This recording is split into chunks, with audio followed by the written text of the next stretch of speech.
estar aquí, Dios, es porque nos has llamado, nos has rescatado, Dios. Bien pudiésemos estar en nuestra propia naturaleza, Señor.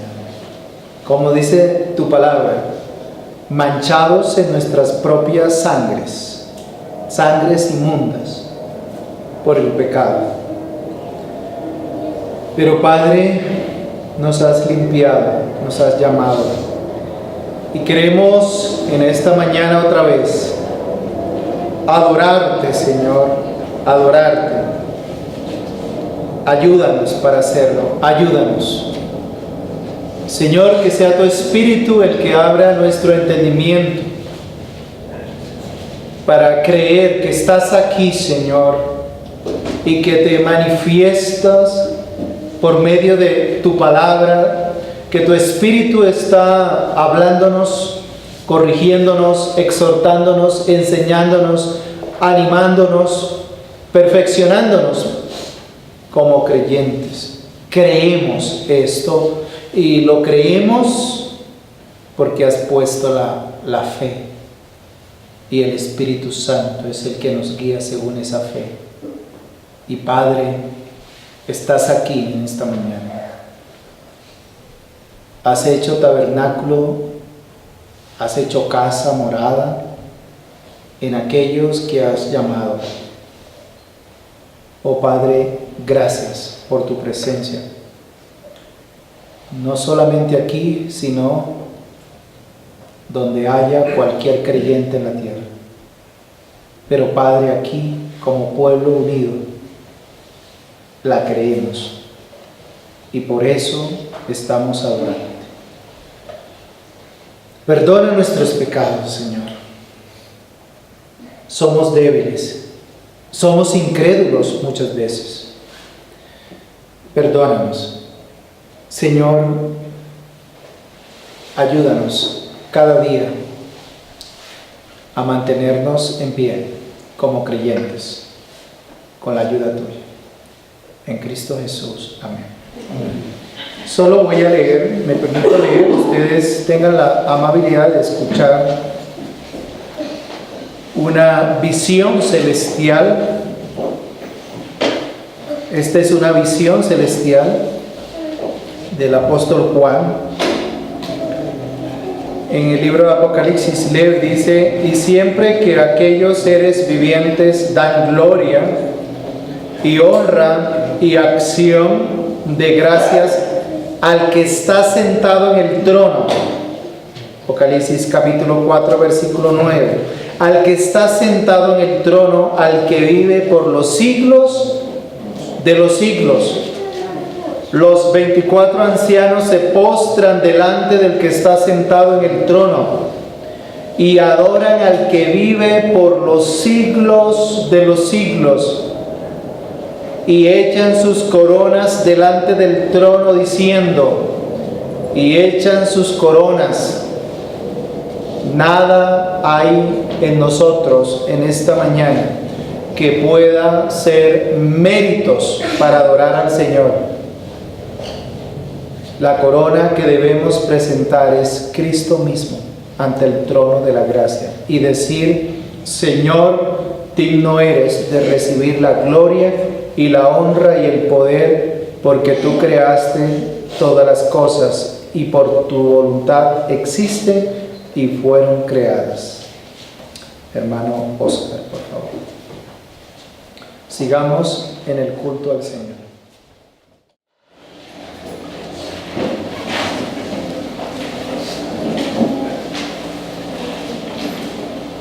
Vamos a orar por las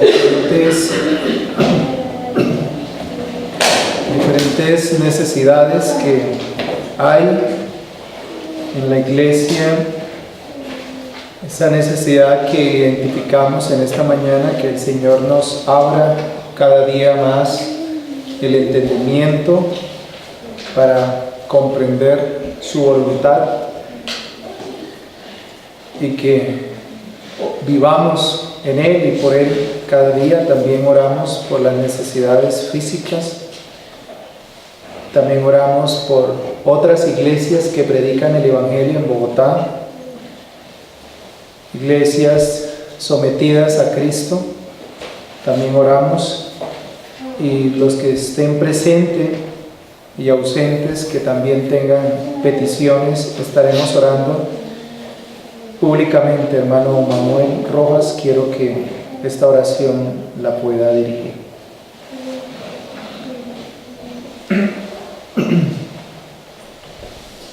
Amantísimo Dios, por tu poder perfecto, santidad y demás atributos, has diseñado un plan perfecto donde Cristo, siendo Dios, se hizo hombre y, habiendo cargado nuestros pecados, murió para resucitar y estar vivo y presente en todas las cosas, desde antes, ahora y siempre, como gobernador, para que ahora nosotros, los que venimos a ti en reverencia y sumisión, busquemos de ti cada día por tu Espíritu, y en oración te suplicamos. Tú conoces nuestras dificultades, tú conoces nuestro pecado, tú nos has traído a los pies de la cruz de nuestro Señor Jesucristo y nos has dado la gracia de la salvación. En este mundo donde el príncipe de este mundo ciega el entendimiento también, nadie puede ni nadie quiere ir a ti, pero en ti, en nosotros has colocado la gracia salvadora para orar y orar por nuestras necesidades. Tú tienes el poder, tú tienes la gloria. Solamente nos acogemos que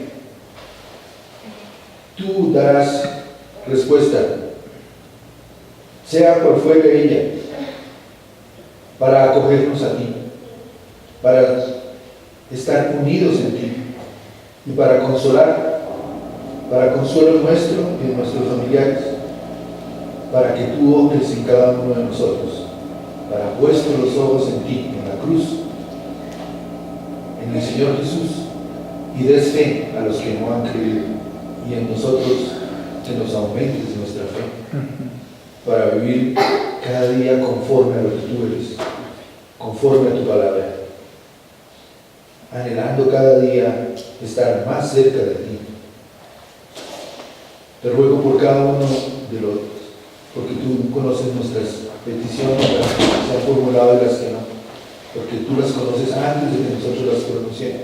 Así es. De manera, Señor, que oramos para que hoy, en tu día, tu palabra sea florecida en cada uno de los que creemos y también en los que no creen, para salvación. Bendice al orador y nosotros nos acogemos a ti hasta que tú vuelvas para estar contigo por toda la eternidad. Amén. Amén. Primera Tesalonicenses capítulo 5, ahí desde el versículo 12, hoy continuamos a partir del versículo 14. En esta porción bíblica estamos, o el Espíritu Santo nos está recordando a nosotros como creyentes, como parte de la Iglesia de Cristo, en qué o cómo debemos andar. Y hay unos deberes ahí que debemos practicar, y sin embargo, siendo deberes, no se trata de cumplirlos para responder al Señor, sino más bien se trata de obrar en esos deberes por razón de lo que el Espíritu Santo ha venido capacitándonos a nosotros. Es decir, si no fuese por la obra del Espíritu y porque somos del Señor, como dice el versículo, ustedes lo pueden mirar allí, versículo 9 del capítulo 5, si no fuese porque Dios nos ha apartado, nos ha librado de su ira para alcanzar salvación, y esta por medio de Jesucristo, versículo 9, si no fuera por esta obra del Padre en el Hijo, en Jesucristo, y si no fuese porque Él mismo nos ayuda, versículo 24 del capítulo 5, fiel es el que os llama, el cual también lo hará. Si no fuese por la obra del Padre en el Hijo, para que nosotros andemos en estos deberes como vivos que somos, espiritualmente hablando, ese es el tema, recuerden. Se trataba entonces de un mero moralismo, o meramente usted se confiaría que si hace algo, entonces como lo hace es digno, que Dios lo reconozca y que Dios lo ayude y lo bendiga, y se sienta a la vez que está alabando a Dios. Ojo, si bien, repito, debemos andar en estos consejos, todo es por razón de la obra del Padre en el Hijo aplicada en nuestras vidas, haciendo Él en nosotros lo que es propio de su voluntad mediante el Señor Jesucristo. Eso dice Hebreos. Con esto en mente y con este fundamento es que el apóstol Pablo está exhortando a una iglesia en el primer siglo, una iglesia que estaba creciendo en la fe y que estaba mostrando frutos, y sin embargo había en esa iglesia, como seguramente hay en esta iglesia, necesidades o debilidades similares a las de aquella iglesia. Por eso esta palabra para nosotros hoy es antigua, pero no anticuada, es vigente, nos edifica, es útil, y a medida que vamos acercándonos, rogamos a Dios que por medio de su Espíritu podamos examinarnos. Así que a partir del versículo 12, y no se nos olvide el tema, por favor, estamos hablando de los frutos espirituales de un creyente espiritualmente vivo, porque algunos duermen, es decir, están con un corazón apocado, afligido, con unas rodillas paralizadas, que en lugar de estar creciendo en el Señor, muchas veces en lugar de crecer menguamos, y esto no es natural de un hijo verdadero de Dios. Acerquémonos al texto. Si ustedes observan ahí desde el versículo 12 al versículo 13, se exhorta a la iglesia para que reconozca a sus ancianos, a los que han sido puestos por cabeza espiritualmente hablando, aquellos que presiden en el Señor, versículo 12, vayan conmigo allí, que reconozca a los que trabajan en la obra del Señor o presiden en el Señor, y que los tengan en alta estima, es decir, que los escuchen en el Evangelio, no sea que algunos por su inmadurez espiritual terminen practicando lo que no es correcto o propio del Evangelio. Un ejemplo, estos hermanos predicaban allí en esa iglesia de Tesalónica, pero algunos no estaban recibiendo su trabajo en el Señor, su predicación. Tanto es así que terminaron practicando aquello que no es correcto del Evangelio. Por ejemplo, algunos dejaron ya de trabajar porque pensaban que la venida de Cristo era inminente, y por lo tanto con las rodillas paralizadas, con los brazos caídos, no trabajaban, y el Señor los llama que eran ociosos o que andaban desordenadamente. Para ponerlo en estos términos hoy, no sé, a veces la iglesia malinterpreta algunas enseñanzas. Por ejemplo, tenemos una doctrina nosotros que se llama la soberanía de Dios y la responsabilidad del creyente. A veces tendemos a ser pendulares. Pendulares significa que yo hablo tanto del Dios soberano y lo creo, pero en mi responsabilidad espiritual soy negligente, no soy ferviente. Otros les interesa más ser fervientes y ser espiritualmente activos, pero se les olvida que hay un Dios soberano. ¿Me hago entender? Esto pasaba también con otra doctrina, la doctrina de las últimas cosas o de la segunda venida de Cristo en esta iglesia. Es decir, pensaban que Cristo venía ya y se quedaron cruzados. Así que Pablo les está hablando a ellos y les decía: escuchen a sus ancianos, a sus pastores, reconózcanlos lo que ellos están enseñando en el Señor. Ténganlos por buena estima y verán que la paz reinará en ustedes. Este es el resumen desde el versículo 12 al versículo 3. Hoy continuamos y hay un llamado, ya no a un grupo en especial en la iglesia, sino a todos los hermanos. ¿Lo vieron ahí? Versículo 14.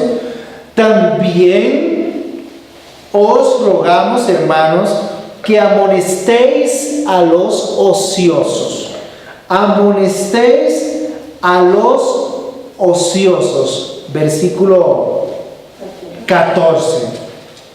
Que alentéis a los de poco ánimo, que sostengáis a los débiles. Así que la obra del Señor en la iglesia no es del pastor o de los pastores solos. La obra del Señor en la iglesia, para que haya ese crecimiento, involucra a todos los que hacen parte del cuerpo de Cristo. Recuerden que la Biblia mira el cuerpo de Cristo, la iglesia, como un cuerpo humano, ¿verdad? Donde cada miembro se ayuda los unos con los otros, y aquel miembro que parece ser muy insignificante termina siendo necesario para la función del cuerpo. Así que la exhortación que el Espíritu nos da a los que son del Señor, a los que han sido objeto de la gracia de Dios, de la salvación en Cristo, como lo he venido acentuando, deben involucrarse. Y lo primero que observamos es: amonestéis a los ociosos. ¿Qué quiere decir esto? Amonestéis a los ociosos. Es la misma palabra cuando se dice exhortad a los, corregir a los ociosos. Miren lo siguiente, por favor. Resulta que en las iglesias no faltan aquellos que de alguna manera sean ociosos. No sé si en esta iglesia hay conmigo personas creyentes que somos desordenados en nuestra forma de vivir, porque eso es lo que significa ociosos. Desordenados, según lo que miramos aquí en las Escrituras. ¿Quiénes eran estos desordenados u ociosos en la iglesia? Si ustedes lo miran en el capítulo 4, versículo 11 de lo que estamos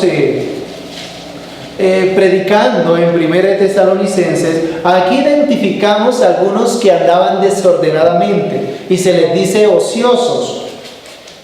Es decir, los que caminan no como soldados de Cristo, sino más bien que son fanáticos, entremetidos y haraganes. Haraganes significa que no les importa trabajar. Versículo 11. Versículo 12. Y que procuréis tener tranquilidad y ocuparos en vuestros negocios. ¿Se acuerdan los ociosos? Y trabajar con vuestras manos. Algunos que habían interpretado mal, que pensaban, repito, que Cristo ya venía, ellos se fueron al extremo, al fanatismo religioso, cristiano, me hago entender, espiritual. Es como si ustedes dijeran, yo en mi proceso de santificación, yo no me mancho, yo no voy para ese lugar, yo voy a andar por este lado. ¿Me hago entender? Cuidado, porque podemos estar rayando en el fanatismo espiritual. Ellos decían, Cristo ya viene a este mundo temporal, no me interesa el trabajo. Andaban desordenadamente. Versículo 11. Y trabajad con vuestras manos de la manera que os hemos mandado, a fin de que os conduzcáis honradamente con los de afuera. Es decir, su ociosidad, su fanatismo, el hecho que estaban viviendo un evangelio más por unas expectativas falsas, estaban siendo de mal testimonio a los de afuera. Me comunico en eso. Versículo 12. ¿Qué estamos hablando?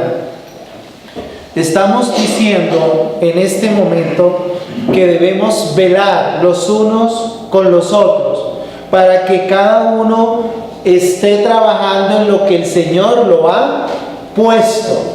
Y debemos ahí, cada creyente en la iglesia está llamado para vigilarnos, supervisarnos de tal manera que obremos como verdaderos hijos del Señor y no estar dando un mal testimonio a aquellos que aún no han creído.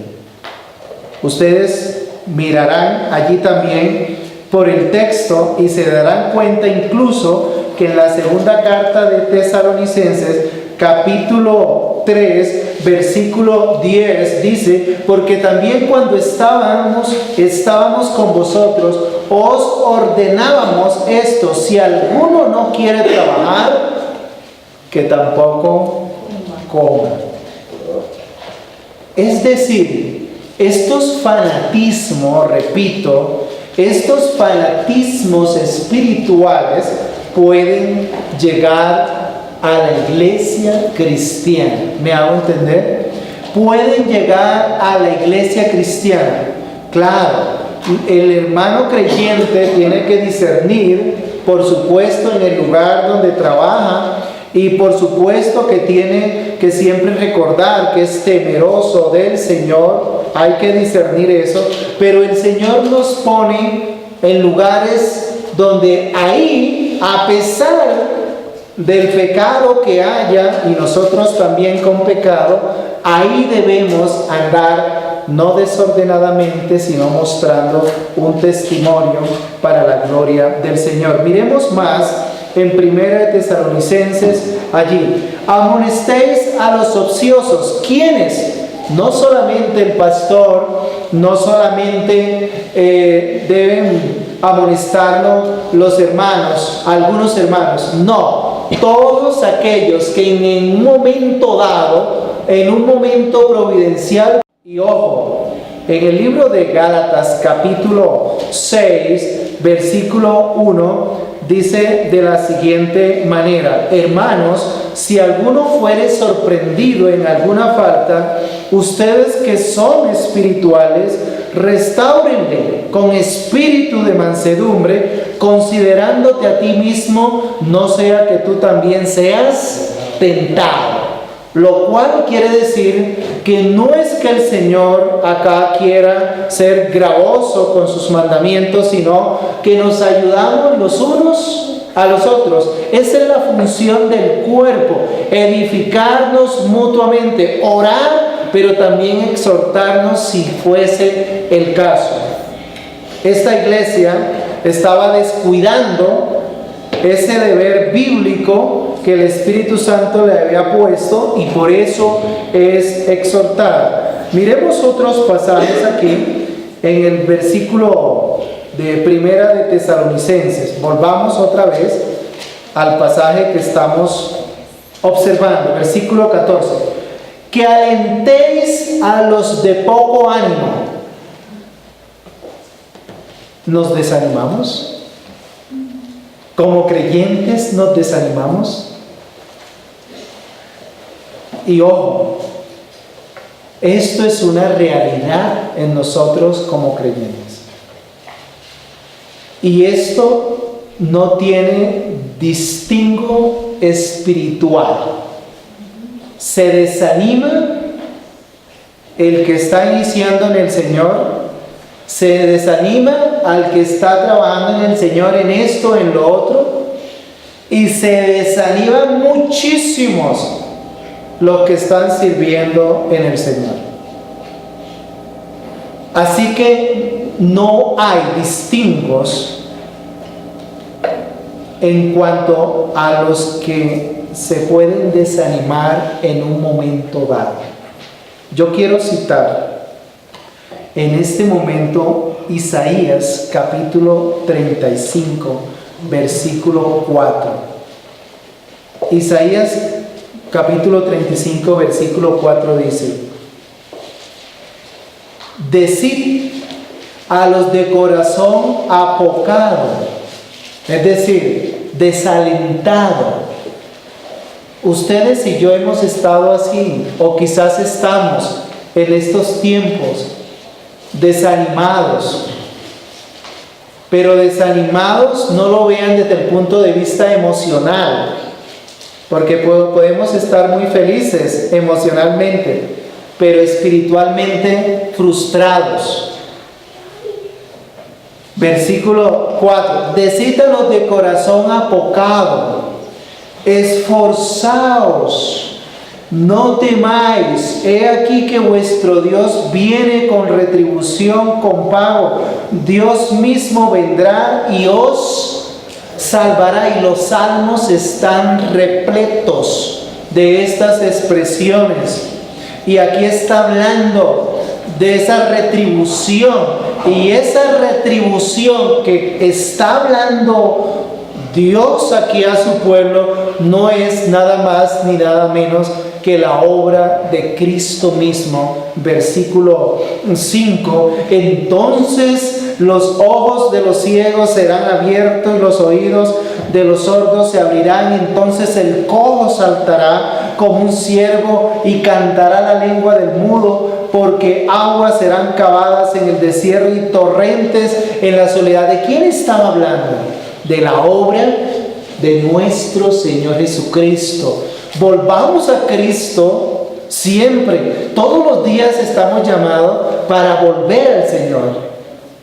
Y este mismo pasaje, si ustedes se dan cuenta, es el que se cita en Hebreos capítulo 12, versículo 12.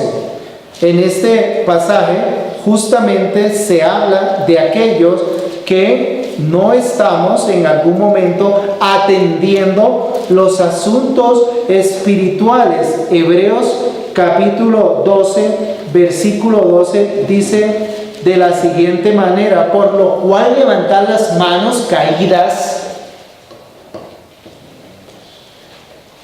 y las rodillas paralizadas, y haced sendas derechas para vuestros pies, para que lo cojo no se salga del camino, sino que sea sanado. Seguid la paz con todos y la santidad, sin la cual nadie verá al Señor. Esto es una amenaza. ¿Qué es una amenaza? Que tú puedes estar hoy sentado acá, pero pueda que la otra semana no lo estés. Pueda que la otra semana lo estés, o pueda que de aquí a un mes no. O pueda incluso que sí estés, pero que espiritualmente tu corazón esté apocado. Es decir, que no estemos creciendo en el Señor. Pero yo quiero recordar que aquellos que el Señor ha empezado una obra, el Señor también es poderoso para que permanezca esa obra.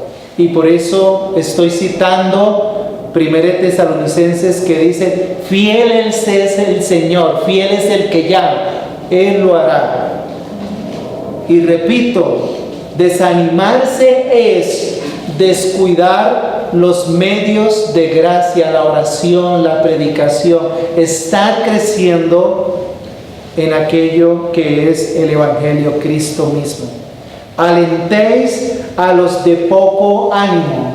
Ustedes y yo estamos llamados a eso. Y pongamos un ejemplo claro. Cuando uno de nosotros esté en necesidades, si bien no todos podemos animar, depende la providencia, quién esté más cerca, etc. Sí, todos debemos estar atentos a esas necesidades. ¿Por qué razón? Porque el Señor sabe que nosotros, en lugar de crecer, decrecemos. Por eso es que Él persevera por nosotros.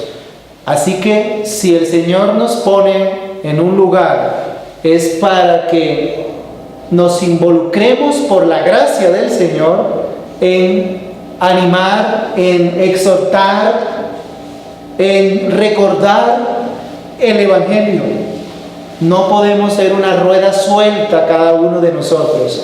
Usted no se puede confiar. Necesitamos del cuerpo de Cristo. Y eso es lo que el apóstol les está diciendo aquí. Que alentéis a los de poco ánimo. Ya lo demostré en Hebreos, que es el mismo pasaje de Isaías. Levantar las rodillas, paralizar y hacer sendas de justicia. No nos descuidemos en eso. Versículo 14. ¿Qué otra función hay para que el ministerio en la iglesia permanezca?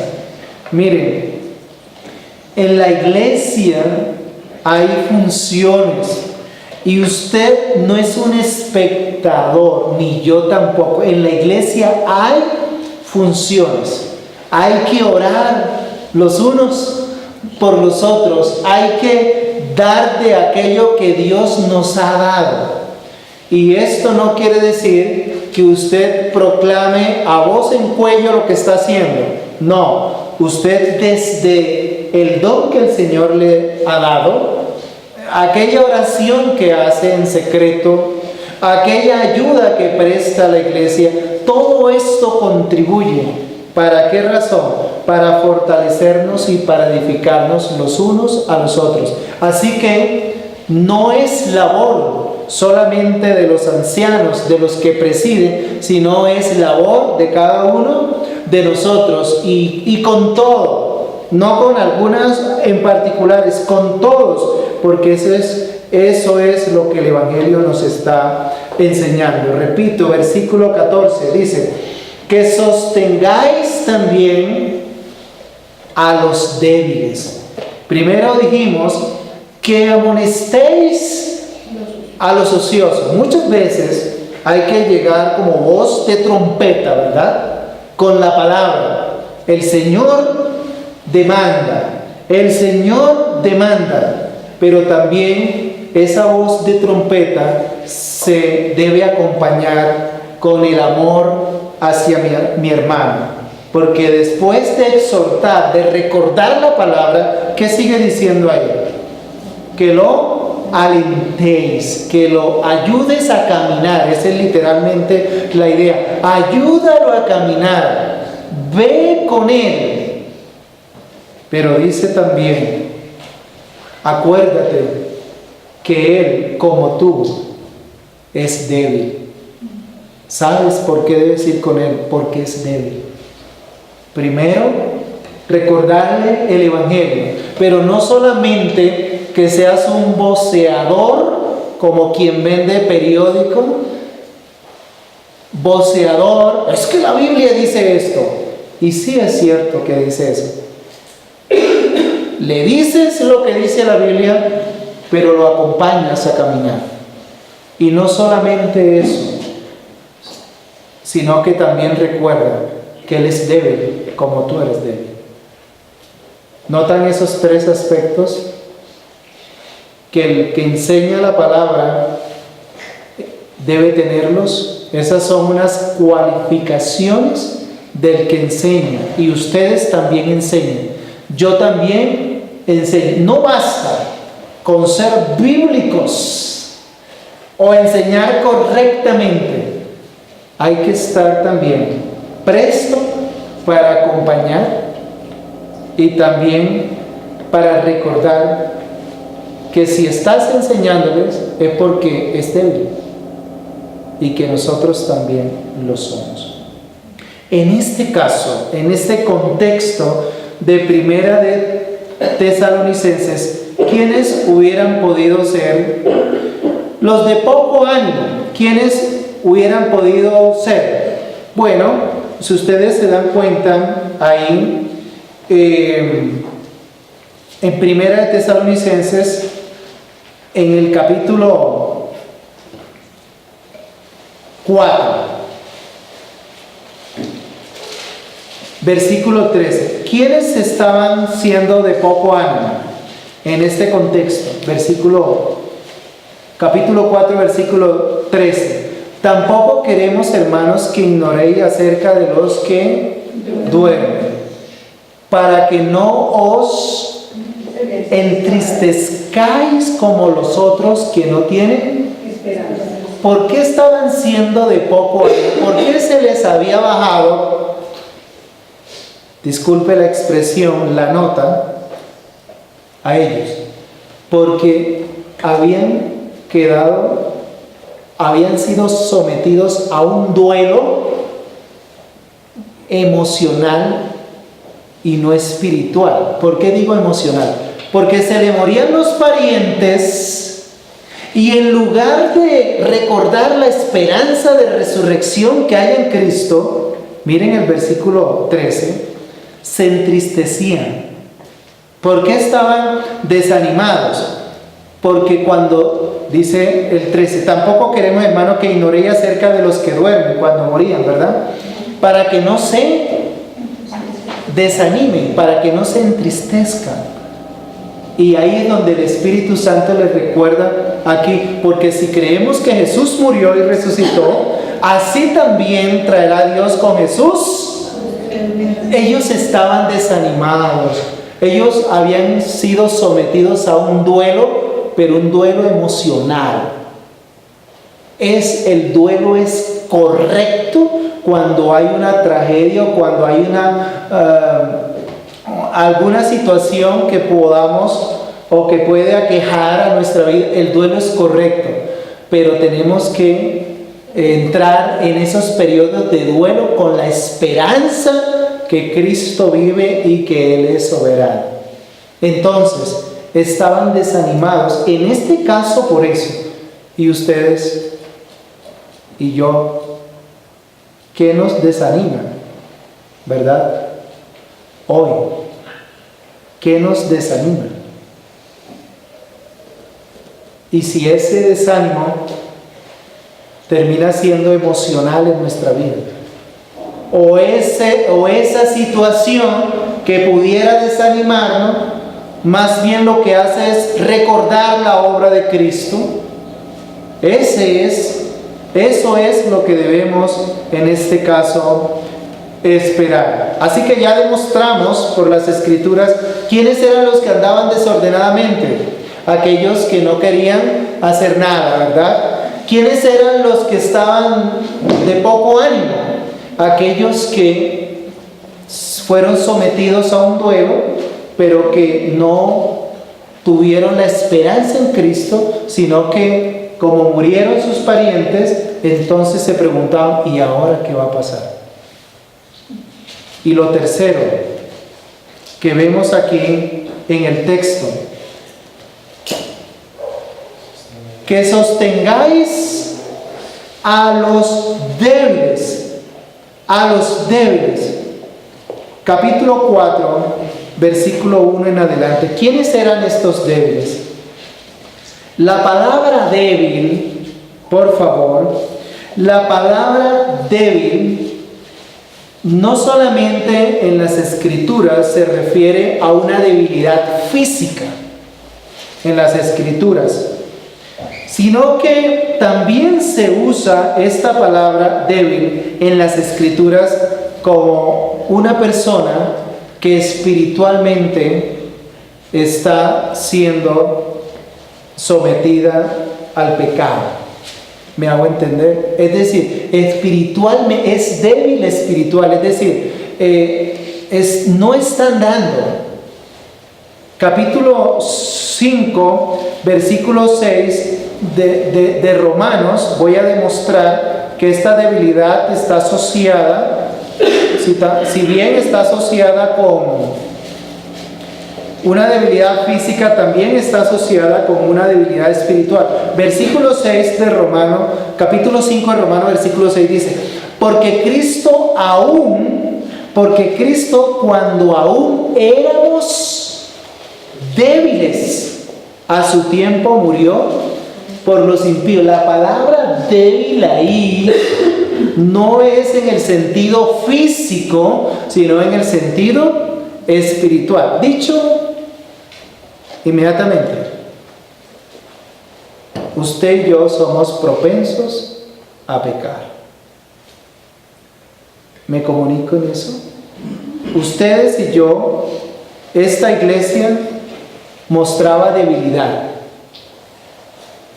La Biblia dice que los que son del Señor no son de aquellos que retroceden para perdición, sino que sus almas son preservadas para salvación. Pero ustedes y yo somos todavía propensos a pecar. En este caso, ¿cuál era el pecado que el Espíritu Santo les señala a ellos? Y probablemente a nosotros. Capítulo 4. En adelante. Es largo, pero solamente voy a leer la primera. Por lo demás, hermanos, os rogamos y exhortamos en el Señor que de la manera que aprendiste de nosotros, como os conviene, conduciros y agradar a Dios, así abundéis más y más, porque ya sabéis qué instrucciones os dimos por el Señor Jesús, pues la voluntad de Dios es vuestra. ¿En qué estaban siendo débiles? En el proceso de santificación, de conformar cada día más su carácter al de Cristo Jesús. Pero les muestra allí, grosso modo, uno de sus pecados. Versículo 4: que cada uno de vosotros sepa tener su propia esposa en santidad y amor y honor, no en pasión de concupiscencia como los gentiles que no conocen a Dios. Notan que ahí les está haciendo una exhortación desde lo más íntimo de su vida espiritual, pero también una exhortación en lo relacional, es decir, con su hermano. Versículo 6: que ninguno agravie ni engañe en nada a su hermano, porque el Señor es vengador de todo esto. ¿Lo ven allí? Versículo 6. Ellos necesitaban abundar más y más en santificación, en el amor a su hermano. Volvamos a 1 Tesalonicenses y resumimos.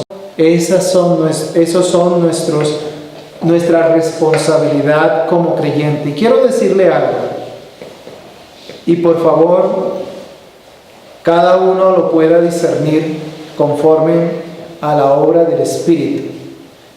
Cada uno da cuenta de sí, espiritualmente hablando.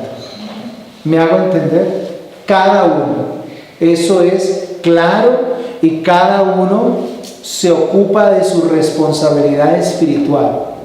Pero sabían ustedes, y yo también debo recordarlo, que cuando un hermano en la iglesia no anda conforme a lo digno del evangelio, de la fe, ¿sabían ustedes que somos responsables todos? Y ustedes dirán, eso no puede ser, porque cada uno asume. Somos responsables en el sentido de estar supervisándonos, animándonos, exhortándonos. Por eso es que cuando un miembro del cuerpo se duele, ¿qué pasa con todo el cuerpo? Todo el cuerpo se duele. Pero cuando ustedes ven que un miembro también lo ven más activo, sirviendo al Señor y perseverando, ¿eso qué produce en el cuerpo de Cristo? Gozo también en el cuerpo de Cristo. Y así funciona la iglesia. Ese es el diseño de Dios, no el diseño del pastor o de los pastores. Ese es el diseño. Y si usted dice, no, pero yo doy cuenta de mí y solamente de mí, usted puede decirlo, pero ese no es el diseño de Dios. Por eso estamos aquí. Por eso necesitamos los unos de los otros. Nos necesitamos. Y aquí somos un cuerpo, somos una familia. Aquí no hay un apellido más importante que otro. Todos nos necesitamos en el Señor para crecer juntos y glorificar al Señor. Aquí no hay una lucha de clases o de razas o de etnias. No, aquí somos uno en Cristo. Indistintamente que Dios nos tenga providencialmente donde Él le plazca. Con el don que Él le plazca. Pero todo el conjunto es para el crecimiento mutuo. Terminamos con esto. En lugar, por eso el pasaje que siguen, ¿sabe cuál es? El 15, que dice, mirad que ninguno pague a otro mal por mal. Ese pasaje, en ese contexto, aunque también se explica con la ley del talión, ojo por ojo y diente por diente, en el contexto que está este pasaje, lo que significa es, no le hagas mal a tus hermanos. ¿Y cómo le haces mal a tus hermanos? Cuando no estás atento en sus necesidades. Me estoy comunicando, en el contexto de lo que estamos hablando es, mirad que ninguno pague a otro mal por mal. Antes seguir lo bueno, unos con otros y para con todos. Cuando no te ocupas en alentarlos, en consolarlos, en lo que el Señor te conceda, ¿me hago entender? Estamos haciéndole mal.